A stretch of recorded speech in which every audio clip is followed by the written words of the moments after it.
सब्जी बनाएंगे।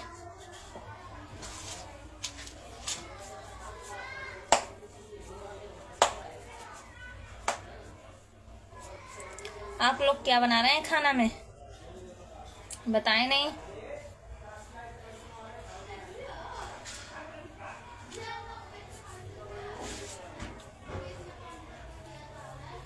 दोस्तों आप लोग इंग्लिश में कमेंट कर रहे हैं, तो इंग्लिश में मुझे समझ में नहीं आ रहा है, हिंदी में कमेंट करिए।